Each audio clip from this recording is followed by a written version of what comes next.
Marhay na aga. Hi guys, and for today's mini vlog, bali papasok na naman at ito nga ay January 2 kaya tapos na yung aking mahabang bakasyon.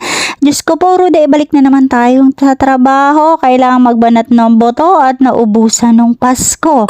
Ayan mga mari, buti na laang dito sa amin sa ngayon ay hindi nag-uulan itong New Year. Mga mari, bali update nga pala doon sa aking microblading. O ayan, bali nagpipaid na nga siya ng konti, hindi katulad nung isang araw pero masakit pa siya nga sa ngayon. Bali 3 days nga ito after nung gawa. Ayan, medyo na lumalabas na nga yung kanyang itsura at medyo naganda-ganda na. Ayan, sana makakompliment sa aking itsura.